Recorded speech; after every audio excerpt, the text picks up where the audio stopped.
All right, so the famous protocol, the Internet Protocol IP, is in this layer, in the network layer. So we will talk about datagram format addressing, then we will talk about NATs and IP version 6. So let's start with the Internet. Recall that network layer is here. At the above, we had transport layer, we had TCP, UDP, and so on. But on the bottom, we have link layer. So at this part, we are going to use the IP, Internet Protocol. So here what we are doing is as follows. We talk about this, how routers work. So we first we need path selection algorithms. And these are implemented in routing protocols like BGP or OSPF. Or we can use software-defined network controllers. So from these algorithms, we have forwarding table. So here we are going to use the IP protocol, right? And here we talk about datagram format, addressing, packet handling, conventions, and so on. So during the encapsulation from transport layer to here, this is the protocol we are going to use. At this layer, we have another protocol, ICMP, but this is for error reporting between routers. So it is for router signaling. But of course, this is important because you can also perform denial of service attacks if you can send too many ICMP packets and so on. So you have to take precautions against this kind of attacks also. So let's look at IP datagram format. Of course, this is IP version 4. So here the size is 32 bits. So we have many headers, as you can see. Let's start one by one. Version is the IP protocol version number. So in this version, you write 4, or in the IP version 6, you write 6. Header length in bytes. Total datagram length, again in bytes. And this is the whole datagram can have at most 64 kilobytes. At typically, we don't exceed 1500 bytes. Okay, this is for this reason. If it is larger than that, we have fragments, and the fragment offset is here. Type of service, again, we mentioned in the previous slides, you can choose something like diffser or ECN. TTL, time to live, remaining maximum hops. This is important because when you, for example, if you write 10 here and start sending it, the first router decreases by 1. So, and it sends it as 9 to the next router. So it is decremented one by one. You might say that why do we have something like this? Because you may have loops inside the network. So if you don't tell what time to leave, the packet can travel forever, right? So loops generally cause problem. So this is why we have time to live. But okay, yeah, we have fragmentation, reassembly, upper layer protocols like TCP, UDP, and header checksum. So we talked about this checksum before, right? But here you can observe a problem. We have to calculate it at every router, because if I initially calculate the checksum and if I send this data to the router, router will decrease this number. Since it changes data here, the checksum will also change. So this causes, recalculation of the checksum, and it causes a, slowdown. I'm saying this because in the version 6, we will not have this checksum. That is the main idea. Also, we won't have these fragments because these fragments mean that we are dividing the datagram into pieces, and they are reassembled at the router and disassembled again and again. So at the IP version 6, this kind of fragmentation happens on the hosts, not between the routers. So years of using IP version 4 actually provided many experiences. This is why in the IP version 6, we will have some good properties which actually allows faster, transmission speeds at the end. Yes, but of course, an IP datagram should have source IP address, 32-bit source IP in IP version 4, of course. In the IP version 6, this can be 128 bits. Okay. Similarly for the destination IP address. We have options, if any, and then we put the payload data. This is variable length, typically a TCP or UDP segment, and so on. Yes, in the options we might have timestamp, record route taken, and so on. Overhead, 20 bytes of TCP headers, 20 bytes of IP. So 40 bytes plus application layer overhead from TCP IP. So this is the general format of an IP datagram. Yes, so let's talk about now IP addressing. So we have IP addresses, 32-bit identifier associated with each host or router interface. This is important word here. As you can see, I have a single router here, which actually maps, 3 different subnets. We will give this definition soon. But since for all of these interfaces, as you can see, the router has different IP addresses.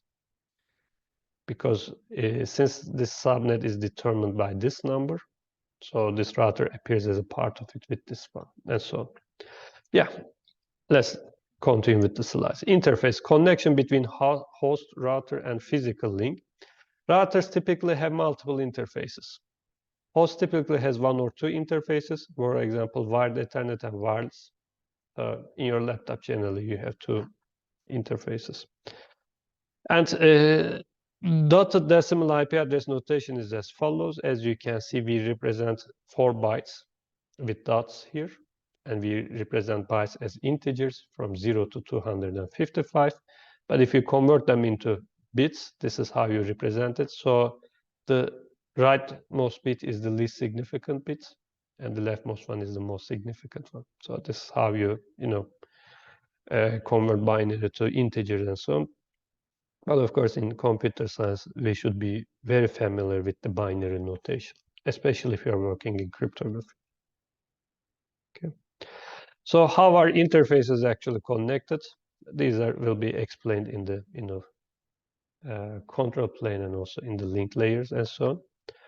So answer is, in this case, wired Ethernet interfaces connected by Ethernet switches. Wireless Wi-Fi interfaces connected by Wi-Fi base station. So for now, we don't need to worry about how one interface is connected to another with no intervening router.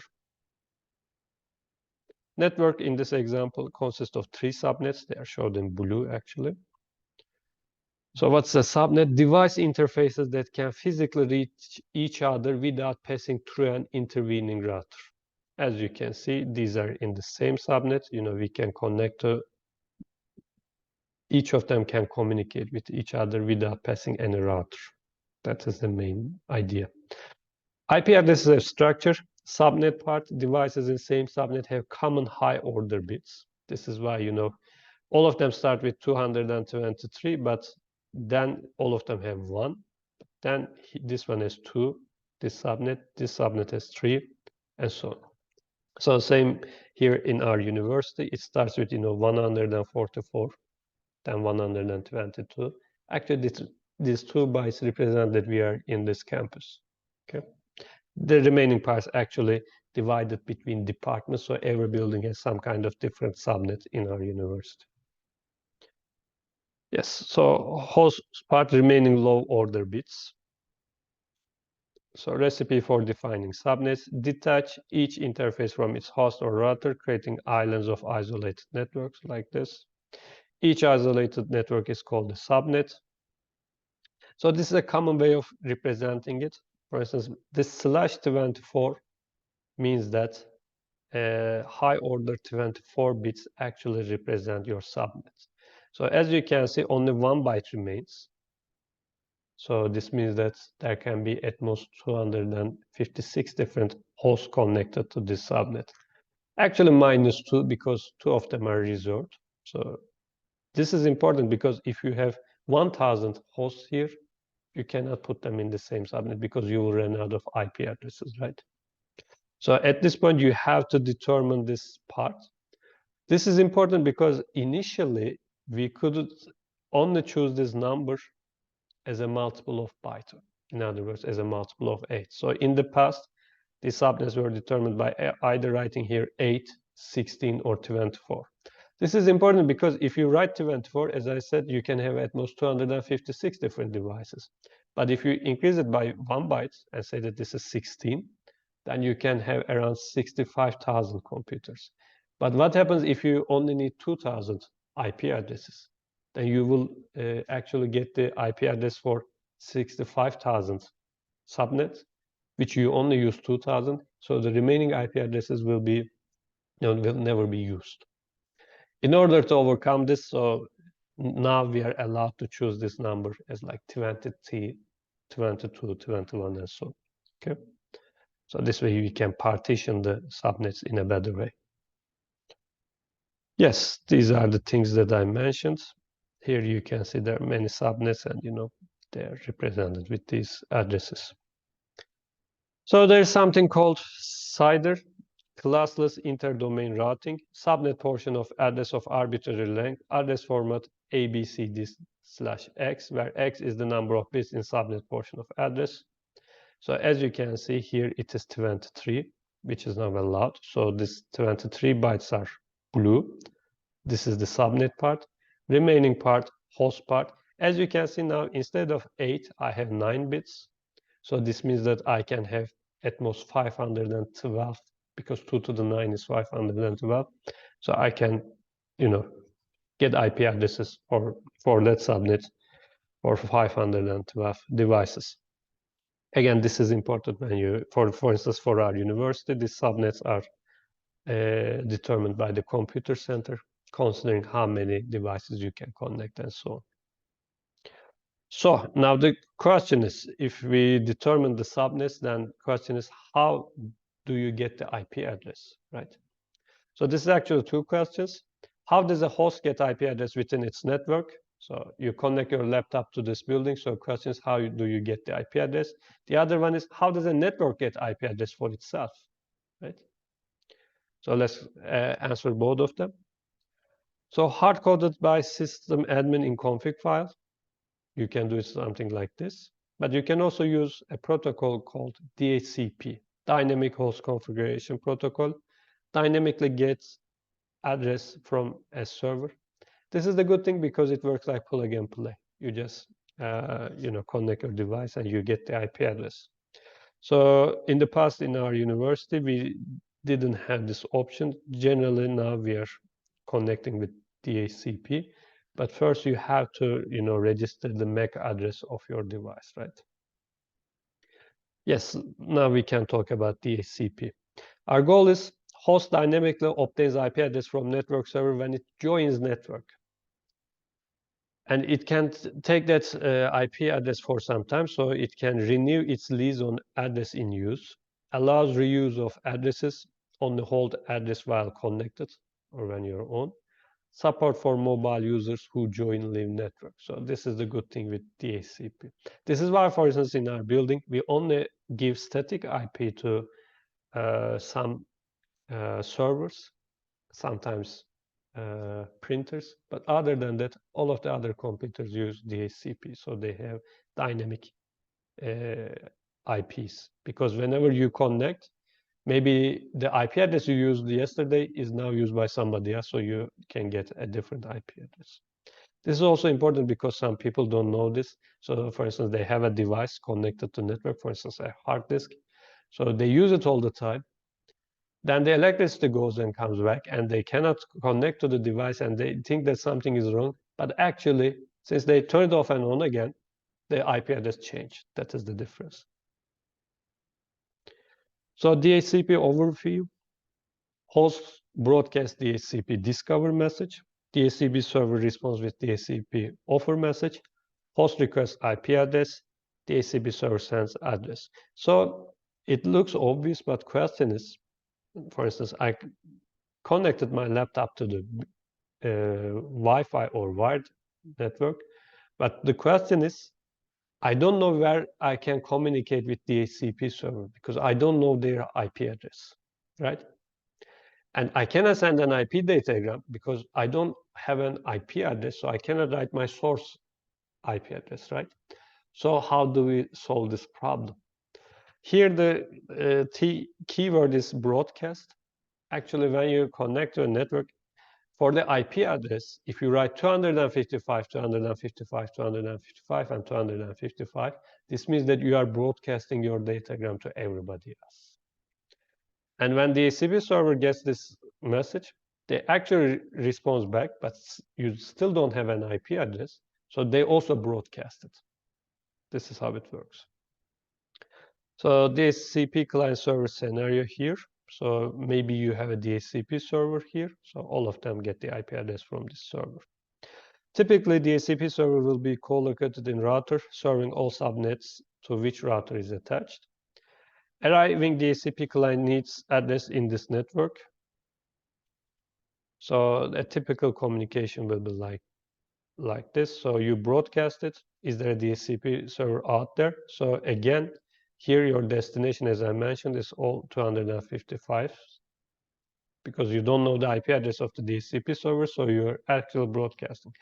So you don't have a source IP address yet, so you write zeros. So you send this packet to everybody on the network. So DHCP server hears you and tells that I'm a DHCP server. Here's an IP address you can use. But in this case, again, the destination address is this. So the DHCP server broadcasted, but the DHCP server has an IP address, so it writes its source IP address here. So this shortened abbreviation is actually the address that you're going to use. Okay, and it tells that the lifetime is, 60 minutes, 1 hour. The 2 steps above can be skipped if a client remembers and wishes to reuse a previously allocated network address. So you send acknowledgement, broadcast, OK, I would like to use this IP address, like this. Then the broadcast says, OK, you have got that IP address again. So this is, like the TCP 3-way handshake, but this time you actually send 4 messages because 1 request, 1 offer, 1 acknowledgement, and the other one also acknowledges. DHCP can return more than just allocated IP address on subnets, like address of first hop router for client, name and IP address of DNS server, network mask, indicating network versus host portion of address. Here's an example, router with DHCP server built into the router. So connecting laptop will use DHCP to get an IP address, address of first hop router, address of DNS server. Sorry, DHCP request message encapsulated in UDP, encapsulated in IP, encapsulated in Ethernet. So Ethernet frame broadcast destination all once on local area network, received at router running DHCP server, right?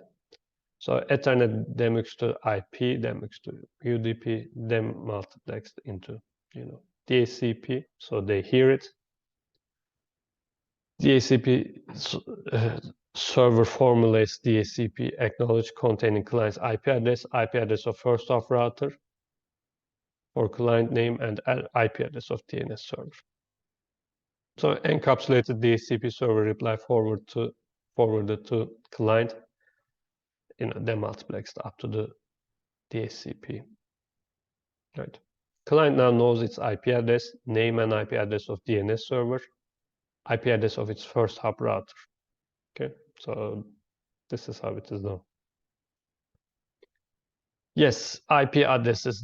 So we answered the first question because now we know how a device gets an IP address, but how, for instance, our university have the IP address so that they can give us IP addresses, right? So this is actually the part where you deal with the internet service provider. So you get allocated portion of IP addresses from the ISP. So this is why our university IP address starts 144 and 122.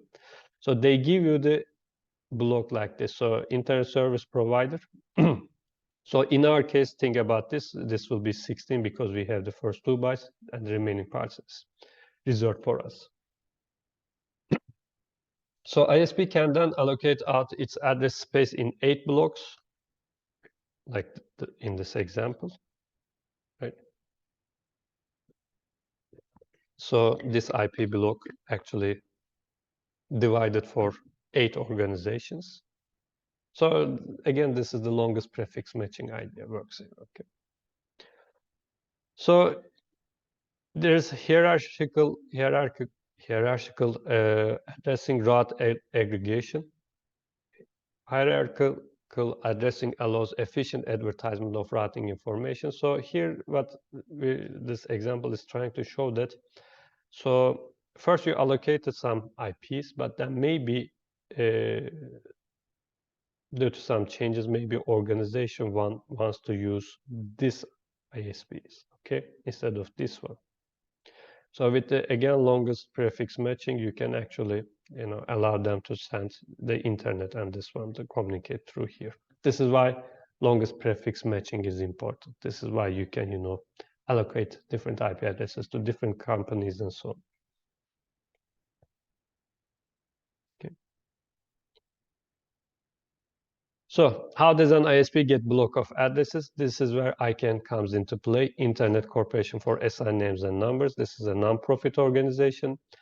Allocates IP addresses through 5 regional registries, who may then allocate to local registries. And this organization also manages DNS root zone, including delegation of individual, TLD management, like .com, .edu, and so on. Question, are there enough 32-bit IP addresses? So this is actually why we have the IP version 6, right? Because initially, people thought that there wouldn't be this many connected devices, right? Because in the, decades ago, we didn't have this many computers, but now with the Internet of Things, actually, this number is still increasing and increasing. So I can allocate the last chunk of IP version 4 addresses to RRs in 2011. So actually, we ran out of IP addresses in 2011. So NOT helps IPv4 address space exhaustion, which we'll be talking about in a minute. And IP version 6 has 128-bit address space, which solves this problem. So again, this is a quotation from Windsurf. Who the hell knew how much address space we needed? So reflecting on decision to make IP version 4 address 32 bits long. Okay. So this is actually due to technology. At the beginning, you wouldn't know it. You could actually make it 128 bits initially, but this will cause, extra communication because you need to send more bytes if you do that. This is why they thought that 32 bits was enough, but then they realized that it is not. So let's give a break here, and then we will talk about network address translation and IP version 6.